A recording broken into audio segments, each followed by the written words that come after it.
안녕하세요. 5월 2일 목요일 아침입니다. 하나님의 크신 은혜와 평안이 이글스필드 교회 모든 성도님들과 함께 하시기를 소망합니다. 오늘 우리에게 주신 하나님의 말씀은 사도행전 1장 12절에서 26절까지의 말씀입니다. 제자들이 감람원이라 하는 산으로부터 예루살렘에 돌아오니 이 산은 예루살렘에서 가까워 안식일에 가기 알맞은 길이라. 들어가 그들이 유하는 다락방으로 올라가니 베드로, 요한, 야고보, 안드레와 빌립, 도마와 바돌로메, 마테와 및 알페오의 아들 야고보, 셀롯인 시몬, 야고보의 아들 유다가 다 거기 있어 여자들과 예수의 어머니 마리아와 예수의 아우들과 더불어 마음을 같이하여 오로지 기도에 힘쓰더라. 모인 무리의 수가 약 120명이나 되더라. 그때 베드로가 그 형제들 가운데 일어서서 이르되, 형제들아, 성령이 다윗의 입을 통하여 예수 잡는 자들의 길잡이가 된 유다를 가리켜 미리 말씀하신 성경이 응하였으니 마땅하도다. 이 사람은 본래 우리 수 가운데 참여하여 이 직무의 한 부분을 맡았던 자라. 이 사람이 불의의 삭스로 밭을 사고 후에 몸이 곤두박질하여 배가 터져 창자가 다 흘러나온지라. 이 일이 예루살렘에 사는 모든 사람에게 알리어져 그들의 말로는 그 밭을 아겔다마라 하니 이는 피밭이라는 뜻이라. 시편에 기록하였으되 그의 거처를 황폐하게 하시며 거기 거하는 자가 없게 하소서 하였고, 또 일렀으되 그의 직분을 타인이 취하게 하소서 하였도다. 이러하므로 요한의 세례로부터 우리 가운데서 올려져 가신 날까지 주 예수께서 우리 가운데 출입하실 때에 항상 우리와 함께 다니던 사람 중에 하나를 세워 우리와 더불어 예수께서 부활하심을 증언할 사람이 되게 하여야 하리라 하거늘, 그들이 두 사람을 내세우니 하나는 바사바라고도 하고 별명은 유스도라고 하는 요셉이요, 하나는 마띠아라. 그들이 기도하여 이르되, 뭇 사람의 마음을 아시는 주여, 이 두 사람 중에 누가 주님께 택하신 바 되어 봉사와 및 사도의 직무를 대신할 자인지를 보이시옵소서. 유다는 이 직무를 버리고 제 곳으로 갔나이다 하고 제비 뽑아 마띠아를 얻으니 그가 11 사도의 수에 들어가니라. 아멘. 우리가 살아가면서 소중한 사람과 이별하게 될 때가 있습니다. 서로 마음이 안 맞아서 거리가 멀어지는 경우도 있고, 정들었던 고향이나 공동체를 떠나서 다른 지역으로 삶의 터전을 옮기는 경우도 있습니다. 또한 죽음이라는 삶의 마지막 순간을 맞이하면서 이별을 받아들여야 하는 때도 있습니다. 이별은 관계가 단절되는 것을 의미하기 때문에 마음 한편을 도려내는 것처럼 슬픔과 아픔을 남깁니다. 예수님께서 군인들에게 체포되셔서 십자가에서 죽으셨을 때 제자들은 예수님과의 관계가 단절되었습니다. 마음의 준비가 아직 안 되어 있었던 제자들은 하늘이 무너지는 슬픔과 앞길이 막막해지는 두려움을 경험하였습니다. 제자들은 그 순간이 끝이라고 생각하였습니다. 하지만 예수님께서 사망과 어둠의 권세를 모두 물리치시고 부활하셔서 제자들 앞에 다시 나타나셨습니다. 부활하신 예수님께서 제자들이 앞으로 해야 할 일을 알려주신 후에 제자들이 보는 앞에서 하늘로 올라가셨습니다. 어제 묵상하였던 본문은 제자들이 예수님과 또 한 번의 이별을 경험하였던 장면을 묘사하고 있습니다. 이제는 더 이상 제자들이 슬픔의 자리에 머물러서 한숨을 쉬고 있지 않았습니다. 예수님께서 제자들에게 맡겨주신 분명한 사명이 있었고 예수님께서 성령을 보내주신다고 약속하셨던 말씀을 신뢰하였기 때문에 제자들은 우왕좌왕하지 않고 하나님의 뜻을 따라서 교회의 기초를 세우기 시작하였습니다. 제자들과 초대교회 성도들이 가장 먼저 했던 일은 기도였습니다. 교회를 설립하기 위해서 준비위원회와 기획위원회를 구성하고 서로의 의견을 함께 나누는 행정적인 일도 매우 중요합니다. 하지만 교회에서 그 어떠한 조직을 구성하고 절차를 세우는 것보다 더 중요한 시간이 있다는 사실을 오늘 본문은 보여주고 있습니다. 바로 하나님의 뜻을 구하며 기도하는 시간입니다. 14절의 뒷부분을 보면 다락방에 모인 제자들과 성도들이 더불어 마음을 같이하여 오로지 기도에 힘썼다고 말씀합니다. 교회 안에는 다양한 배경과 성향을 가진 사람들이 있기 때문에 서로의 생각이 다를 수 있습니다. 서로 다른 생각 때문에 갈등이 생기는 경우도 있습니다. 하지만 성령 안에서 성도들이 기도에 힘쓸 때 마음을 같이 할 수 있습니다. 서로의 다름을 포용하고 하나님의 뜻을 이루어 나가는 통로가 될 수 있습니다. 15절은 그 자리에 모여서 기도했던 사람들이 약 120명이었다고 말씀합니다.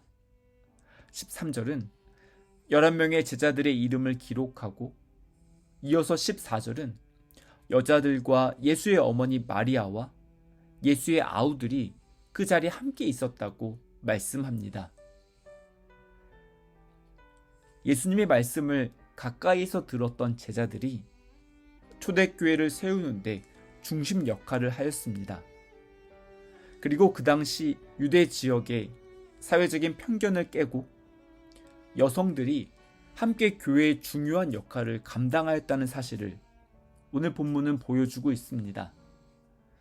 또한 여기서 눈여겨보아야 할 점은 예수님의 동생들이 그 자리에 함께 있었다는 사실입니다. 이들은 어렸을 때부터 예수님과 한 집에서 뒹굴며 자랐습니다. 한솥밥을 먹었던 사이입니다. 하지만 복음서를 보면 예수님의 동생들은 예수님의 사역에 소극적인 자세를 가지고 있었던 것으로 묘사됩니다. 예수님께서 십자가에 못 박히시는 순간에도 예수님께서는 다른 동생들이 아니라 요한에게 마리아를 부탁하며 이제부터 어머니처럼 모시라고 당부하였습니다.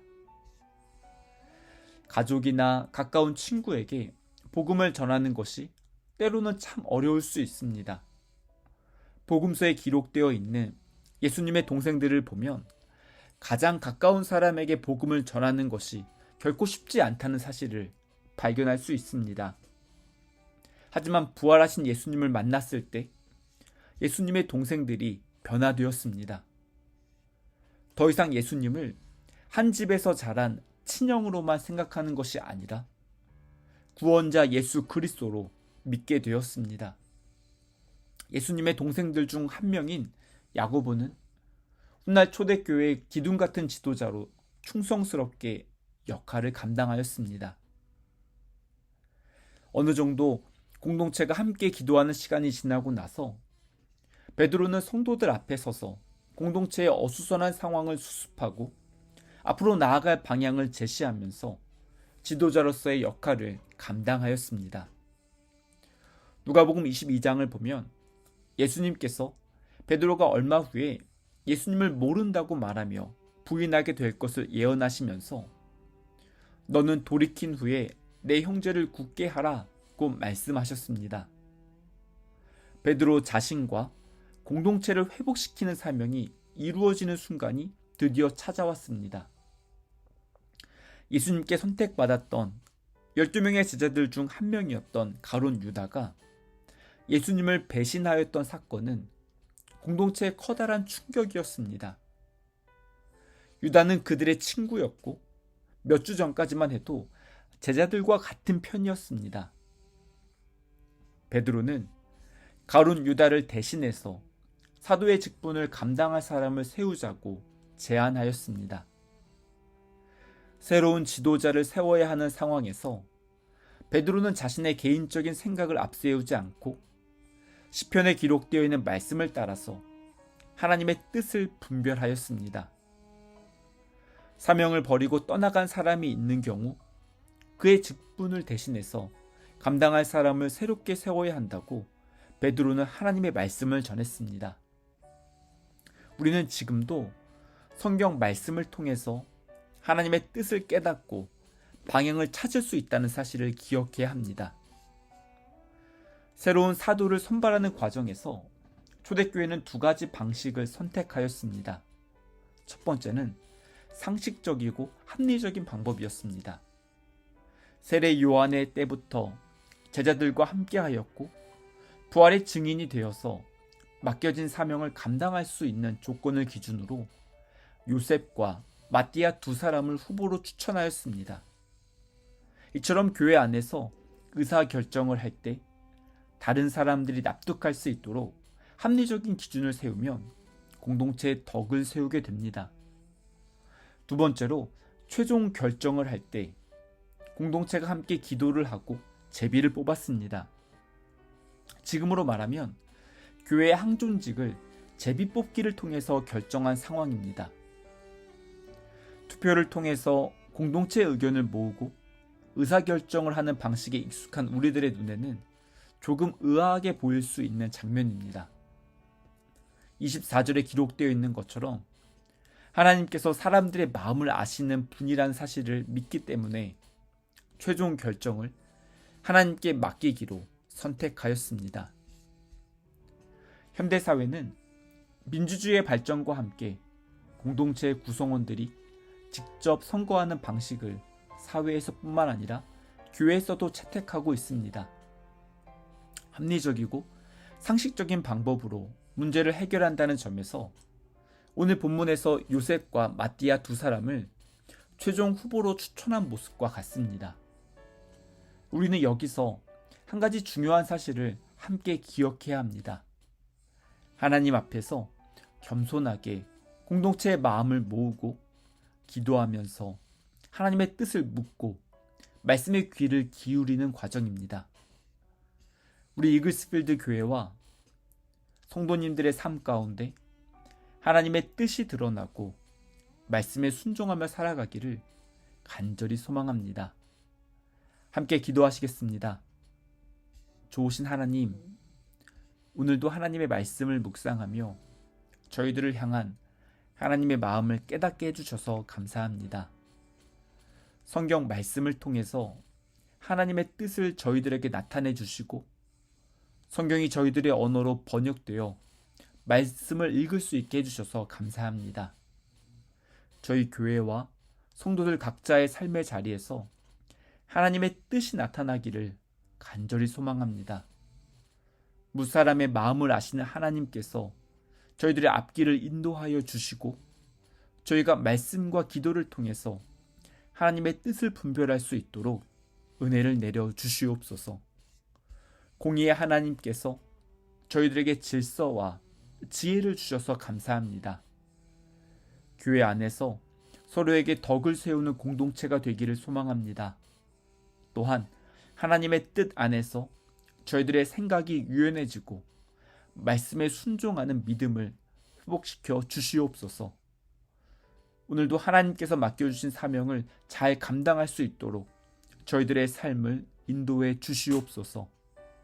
이 모든 말씀 그리스도이신 예수님의 이름으로 기도드립니다. 아멘.